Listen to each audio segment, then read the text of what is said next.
convosco. Proclamação do Evangelho de Jesus Cristo, segundo São Lucas. Glória a vós, Senhor.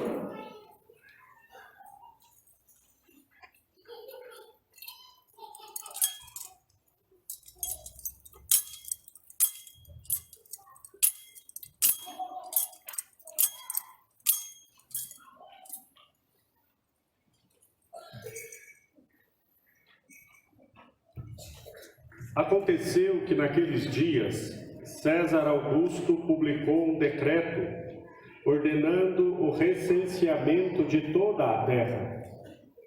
Este primeiro recenseamento foi feito quando Quirino era governador da Síria. Todos iam registrar-se cada um na sua cidade natal.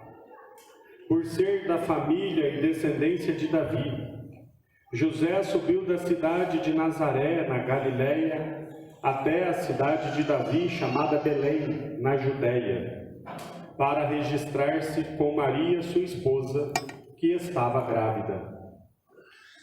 Enquanto estavam em Belém, completaram-se os dias para o parto. E Maria deu à luz o seu filho primogênito. Ela o enfaixou e o colocou na manjedoura, pois não havia lugar para eles na hospedaria. Naquela região havia pastores que passavam a noite nos campos tomando conta do seu rebanho. O anjo do Senhor apareceu aos pastores e a glória do Senhor os envolveu com luz. E eles ficaram com muito medo. O anjo, porém, disse aos pastores: não tenhais medo, eu vos anuncio uma grande alegria, que será para todo o povo. Hoje, na cidade de Davi, nasceu para vós o Salvador, que é Cristo Senhor. Isto vos servirá de sinal. Encontrareis um recém-nascido envolvido em faixas e deitado numa manjedoura. E de repente juntou-se ao anjo uma multidão da corte celeste. Cantavam louvores a Deus, dizendo: glória a Deus no mais alto dos céus, e paz na terra aos homens por Ele amados.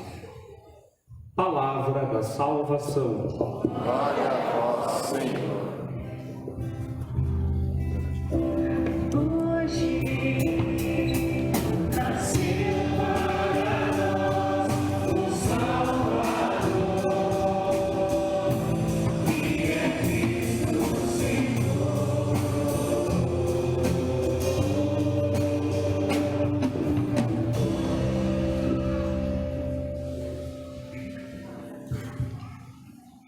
Ó Maria concebida sem pecado, em nome do Pai, e do Filho, e do Espírito Santo. Os queridos irmãos e irmãs aqui reunidos, também aqueles que nos acompanham pela transmissão, pelas redes sociais, é uma grande alegria celebrarmos esta Santa Missa, a Missa da Vigília de Natal. Depois dessas 4 semanas nos preparando para a chegada do Salvador, depois dessas 4 semanas meditando a Palavra de Deus, que foi nos levando cada vez mais a tomarmos consciência deste grande mistério que é o Salvador que se faz homem. Deus se fez homem e se encarna no seio da Virgem Maria e hoje é apresentado a nós nascendo numa gruta em Belém. Eu gostaria, talvez, de não me delongar muito nessa homilia, mas para nós termos uma ideia do que significa celebrarmos esta noite e, principalmente, qual espírito nós devemos ter, qual o coração nós devemos ter para compreendermos esse mistério e para que esse mistério possa entrar de fato na nossa vida, entrar de fato na nossa fé cristã, entrar de fato na nossa espiritualidade. Bom, nós ouvimos um pequeno relato de como foi o nascimento de Jesus, um dos relatos. Nós vamos ouvir durante toda essa 8ª de Natal. O Natal também tem 8 dias seguidos ainda celebrando, nós vamos celebrar até na outra semana, nós vamos ouvir vários modos e vários relatos sobre o menino, sobre a Virgem Maria, sobre como isso aconteceu. Hoje nós ouvimos um dos relatos e fala um pouco do recenseamento que estava sendo feito na terra conhecida naquela época. Vocês viram que antes de começar a missa, o padre leu aquele relato, o anúncio do Natal do Senhor. É importante nós ressaltarmos que o Natal, o nascimento de Jesus, é um fato histórico. Isso é muito importante que nós tenhamos claro. O Natal de Jesus, o nascimento do Senhor, é um fato histórico. Qual é a diferença de um fato histórico e um fato da fé? Que Jesus nasceu comprova-se historicamente. Que Jesus ressuscitou é um fato e um dado de fé. Nós acreditamos na sua ressurreição, acreditamos a ponto de dar a vida por essa verdade. Mas o nascimento de Jesus é um fato histórico. Jesus nasceu num tempo determinado. E é interessante quando a palavra vai colocando, né? Quando fulano era governador no ano tal, depois de tanto tempo disso e daquilo, ou seja, no auge dos tempos, Deus tocou a nossa história. A história que Deus já começou com o seu povo desde o Antigo Testamento, desde quando chamou Abraão da sua terra e disse: Abraão, deixa a sua terra e vai para onde eu vou te mostrar. Depois com Moisés, que liberta o povo de Israel do cativeiro. E assim Deus vai construindo uma história. No auge dos tempos, vai dizer o livro, a carta aos Hebreus, no auge dos tempos, Deus veio habitar conosco. Essa é a grande verdade. Jesus, o Messias, foi esperado por todos os profetas. Uma vez Jesus olhou para os discípulos e disse assim: escuta, o que vocês estão vendo, muitos profetas quiseram ver e não viram. O que vocês estão ouvindo, muitos profetas quiseram ouvir e não ouviram. Vocês são privilegiados.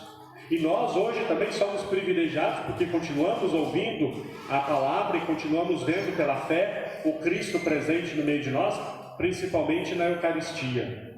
Mas Jesus foi esperado por todos os profetas, foi anunciado. Mas tem uma coisa que os profetas não conseguiam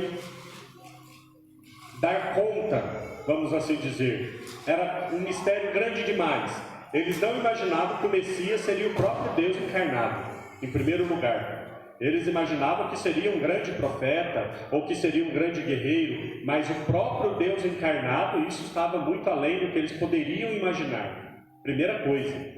Segunda coisa, eles nunca imaginaram um Messias pobre. Nunca imaginaram, nunca. Tinha alguns que imaginavam que o Messias nasceria lá no templo, aquele templo suntuoso. Outros imaginavam que o Messias nasceria no palácio do rei. Outros imaginavam que o Messias nasceria numa grande festa. E de repente nasceu numa manjedoura, num estábulo, num curral, e foi colocado num coxo. A gente fala nomezinhos bonitos, né? O presépio era um curral. Quem mais do interior sabe muito bem o que é um curral, né? E o que tem dentro do curral. E um coxo, que é onde coloca a comida para os animais, foi o versinho do menino Jesus. Mas olha que bonito. Para quem foi anunciada essa grande alegria em primeiro lugar? Isso é muito importante. O primeiro anúncio da alegria ao povo de Israel foi feito aos pastores. Veja bem, nós às vezes romantizamos e dizemos: que bonitinho os pastores que estavam ali por perto. Os pastores na época de Jesus, eles eram muito mal vistos. Primeiro, porque eles não tinham condições de cumprir toda a lei. Eles não podiam estar todos os sábados no templo, eles não guardavam o sábado, porque as ovelhas comem no sábado também, eles tinham que trabalhar em dia de sábado. Então eles não eram os melhores cumpridores da lei. E de repente o Messias, quando nasce, os anjos aparecem justamente para aqueles que eram considerados pouco importantes. E ali o anjo diz: eu vos anuncio uma grande alegria. Amados, Natal é esta alegria. Mas por que é então que nós, infelizmente, percebemos que tantas pessoas não entendem ainda que Natal é uma alegria.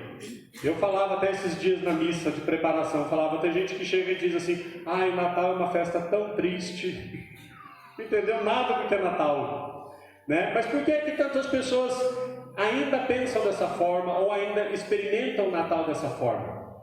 Porque o anúncio dessa alegria é feita àqueles que entendem a pobreza de Deus. Quem não tem condições de entender, quem não tem a humildade para entender a pobreza de Deus, não vai conseguir contemplar a alegria do Natal. Qual é essa pobreza de Deus? Deus que era rico se fez pobre. Qual é a pobreza de Deus? Assumir a nossa humanidade.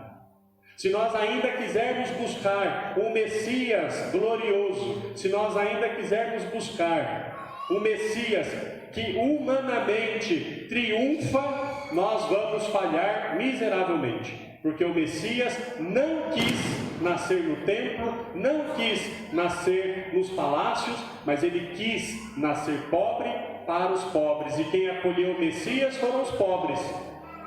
E para nós o acolhermos, precisamos nós também rebaixar o nosso coração, humilhar o nosso coração e experimentarmos a pobreza da nossa condição humana e dizer: obrigado, Jesus, porque o Senhor quis ser como nós. Só um coração pequeno e humilde entende o Natal. Só. Se nós ainda, por algum motivo, tivermos orgulho e arrogância, e até mesmo, às vezes, até numa boa intenção, de dizer assim: mas eu sou cristão, eu sou católico, eu entendo que Natal não é Papai Noel e é Jesus Cristo, mas eu ainda quero um Jesus Cristo glorioso, eu ainda quero um Jesus Cristo que me dê tudo que eu peço, eu ainda quero um Jesus Cristo curandeiro, eu quero um Jesus Cristo... Tem todo tipo de Jesus hoje em dia, né? Tem Jesus que é dono de concessionária de carro, vocês já viram? Que a pessoa coloca um adesivo atrás do carro: foi Jesus que me deu, né? Esses dias eu vi assim, estava escrito assim: foi Jesus que me deu, e logo embaixo estava escrito: vende-se. Eu falei: poxa vida, né? Está vendendo o presente que Jesus deu? Se nós ainda buscarmos esse tipo de Jesus, nós não vamos encontrar um menino pobre deitado na manjedoura. Vejam, os anjos, eles chegaram lá para os pastores e disseram: eu vos anuncio uma grande alegria. Eu não sei se os pastores perguntaram, porque estavam morrendo de medo, mas podem ter perguntado: e como é que nós vamos encontrar esse tal desse Messias? Onde é que está o Messias? Qual é o sinal? Eles falavam muito isso naquele tempo, né? Quando Jesus fazia alguma coisa, os mestres da lei diziam: mostra-nos um sinal para que nós acreditemos. E os pastores perguntaram para o anjo: qual é o sinal? O anjo disse assim: o sinal é um recém-nascido deitado numa manjedoura. Os pastores olharam todos e falaram: mentira, não é o Messias. Um recém-nascido, primeiro que nascer como criança eles já não imaginavam que o Messias viria adulto, viria poderoso, forte. Uma criança enrolada em pano, trapo, para ser bem mais exato, enrolado em trapo, deitado num coxo, e você quer dizer para mim que isso é o Messias? Sim, isso é o Messias. Será que os sacerdotes saíram do templo e foram lá ver o menino Jesus? Será que os doutores da lei saíram do templo e foram lá ver o menino Jesus? Quem foi lá? Os pobres, os pastores, aqueles que estavam com o coração aberto para entender o que Deus queria fazer. O que Deus queria fazer. Deus vai sempre romper as nossas lógicas. Graças a Deus, Ele vai sempre romper as nossas lógicas humanas, as nossas expectativas, e ultrapassa muito mais. Imagina, os mestres da lei esperavam alguém que fosse filho de Deus. Deus olhou e disse: não, meu filho, eu mesmo vou. O próprio Deus se encarna e vem fazer esse homem como nós. Por isso, nessa noite, nós precisamos pedir a Deus que nos dê um coração de pastores, coração humilde, que tenha coragem de ir até o presépio. E nós vamos, no final da missa, entronizar a imagem do menino Jesus, e ali se tornará um lugar de oração, onde nós podemos contemplar o mistério da encarnação, como foi querido por São Francisco de Assis. Nós temos a coragem e a humildade de chegar diante daquele presépio e dizer: esse é o Messias, essa é a alegria que foi dada para o mundo inteiro. Essa é a alegria do meu coração, porque Deus veio fazer morada no meio de nós. Que o Natal seja essa morada de Deus nos nossos corações, que o Natal seja essa morada de Deus em nossas famílias, que o Natal seja a presença de Deus em cada um de nós. Que nós peçamos e aprendamos a termos um coração humilde e pequeno, onde o menino Jesus pode fazer a sua morada. Louvado seja nosso Senhor Jesus Cristo. Sempre seja